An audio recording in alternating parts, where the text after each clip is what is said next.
मुख्य अतिथि आदरणीय छत्री जी, आप में से बहुत सारे लोग नहीं जानते हो, तो मैं आपको कराना चाहता हूँ। जब हमारा महाविद्यालय स्कूल भवन में संचालित हो रहा था, उससे स्वार्थ दोस्ती जिसको बोलते हैं, वो के साथ रही। और वो हमेशा इस भाव से आते थे कि सर मेरे लायक कुछ बबूत तो बताइए। और समय समय पर उन्होंने हम लोगों को हर तरह का सहयोग प्रदान किया। और ये किसी भी संस्था के लिए बहुत महत्वपूर्ण बात होती है कि ऐसा कोई मित्र हमारी संस्था में हो। मैं बहुत ही आदर और सम्मान के साथ एनएसएस क्लब स्वागत है।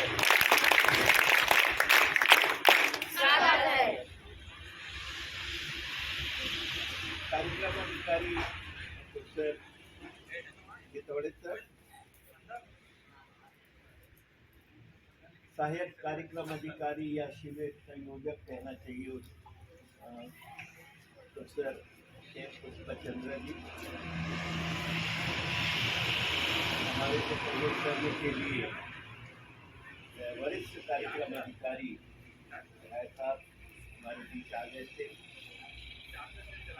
और मेरे सारे प्राध्यापक साथीगण, महाविद्यालय परिवार के सभी सदस्यगण, और इनका नाम नहीं ले पाया मैं, सीमा साहू,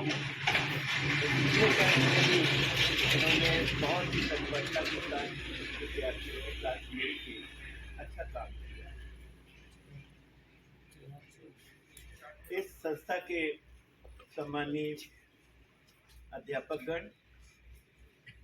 छोटे छोटे प्यारे विद्यार्थी जो हमारे साथ 7 दिन कंधे से कंधा मिला के चले, और मेरे प्यारे शिवरात्रि विद्यार्थी,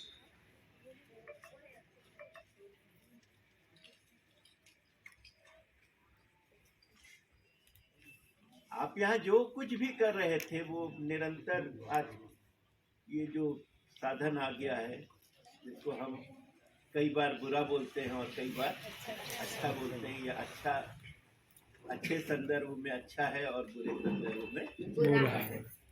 और हम इसको एक अच्छे संदर्भ में ही अपना मित्र बनाए, और इसका परिणाम ये हुआ कि आपकी सारी गतिविधियां मैं प्रतिदिन देख लेता था।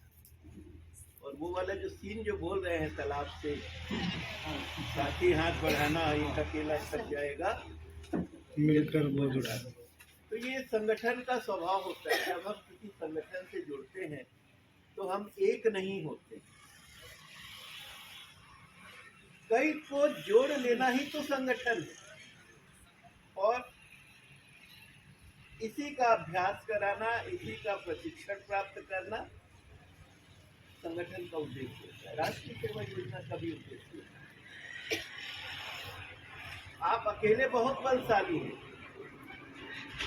परंतु जब आप औरों के साथ मिल जाते हैं तब आपका बल और बढ़ दुगुना नहीं होता है, कई गुना होता है, कई गुना होता है। ये चीज आपने इस कैंप में या किसी भी कैंप में पाई। और ये सब कुछ हो सका तो कैसे हो सका? अनुशासन की बदौलत। यदि हमें अनुशासन ना हो तो क्या आप कोई भी उपलब्धि प्राप्त कर सकते? तो जवाब मिलेगा नहीं, बिल्कुल नहीं।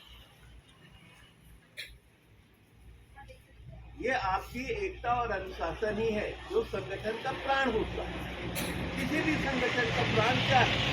उसकी एकता, यही उसकी ताकत है। अन्यथा हम उसको संगठन कहेंगे ही नहीं। संगठन गठा हुआ, तो जब गठन हो जाता है, ये पांचों उसकी उंगलियां एक मुट्ठी बन जाती हैं, तो इसकी ताकत, सब उंगलियों की अपने अपनी कार्य प्रणाली है, सबकी अपनी उपयोगिता है, सब कुछ है। परंतु जब ये इकट्ठी हो जाती है तो इसकी शक्ति बहुत ज्यादा बढ़ बढ़ जाती जाती है कि थप्पड़ खाना है या घूसा। NSS clap. होगा प्रबल का हो भूत का होगा, इसकी ताकत निश्चित रूप से ज्यादा। और ये विद्यार्थी जीवन में सीखने का सबसे अच्छा अवसर है, क्योंकि ये अवसर आपको दोबारा नहीं मिलेगा। अब आप कितने लोग आ जाएंगे महाविद्यालयीन शिक्षा में या शिक्षा में जाएंगे जहाँ एनएसएस में आपको मौका मिलेगा, एक आदमी सब तो नहीं आ जाएंगे, सबने अपना अपना लक्ष्य सोच के रखा।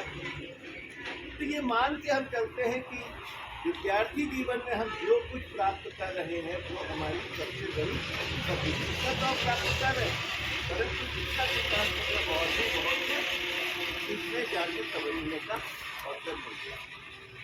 आपने यहाँ पे अपना अनुभव व्यक्त किया कि हम में अनुशासन नहीं था, आप में अनुशासन था।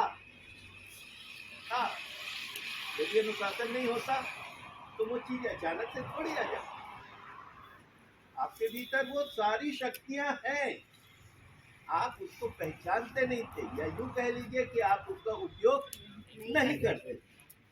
हम ये कैसे मान लें कि हमें सद्गुण नहीं?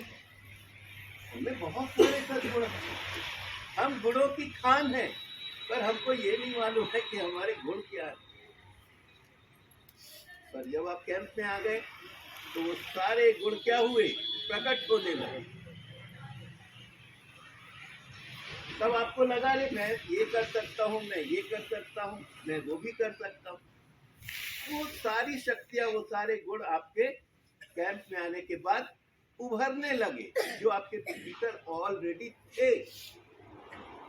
बोलना नहीं आता, मैं झिझक रहा हूँ, आप बोले तो अभी 2-4 बार बोलेंगे और अच्छा बोलेंगे। मैं तो 42 साल से बोल रहा हूँ, इसलिए मेरे बोलने ना बोलने का कोई मायने नहीं है, मेरा तो काम ही यही है। कल आप शिक्षक बन जाएंगे, आप भी बोलना शुरू कर देंगे। जब आपको जैसा अवसर मिलेगा वो ठीक उभर कर सामने आएंगे। कहने का अर्थ ये है कि अवसर मिलता है तो निश्चित रूप से वो प्रतिभाएं, वो गुण, वो ताकतें आपके भीतर है, मौजूद है। अवसर पाकर क्या होती है वो सामने आती है। तो ये अवसर ही आपको प्राप्त होता है कैंप में, शिविर में, जब आप अपने सभी गुणों को समझते हैं और आपको भी एहसास होता है अरे मैं ये कर सकता हूँ। और जिस दिन ये भावना आती है कि मैं ये कर सकता हूँ, उसी दिन क्या होता है, आप जीत हो जाते हैं। इसकी शुरुआत कहाँ से होती है? मैं कर सकता हूँ। और हार कहाँ होती है? उससे नहीं हो। मैं नहीं कर सकता। अरे बाबा ये तो बहुत ज्यादा है ना। एक ढेर लगा दीजिए मटर का और उसको बोलिए छीलिए, तो वो ढेर देख के लगता है अरे इतनी मटर मैं कैसे छीलूंगा। पर जब उसको छीलना शुरू करते हैं तो क्या होता है, एक समय आता है कि सारी मटर छिल जाती है। आखिर छिलती है कि नहीं? और हम यदि सोच लिए कि नहीं यार ये तो बहुत मुश्किल है, कठिन है, तो ये हार और जीत आपके मन में है। जो कमजोर पड़ जाता है वो हार जाता है, और जो कहता है कि नहीं ये मैं कर सकता हूँ, तो आपने यहाँ अनुभव किया कि आप सब कुछ कर सकते हैं। चलिए, मुझे बहुत प्रसन्नता है, बहुत ज्यादा। आपके कठौतिया सर चले गए, लंबे समय से वो एनएसएस से जुड़े हैं, कार्य कर रहे हैं।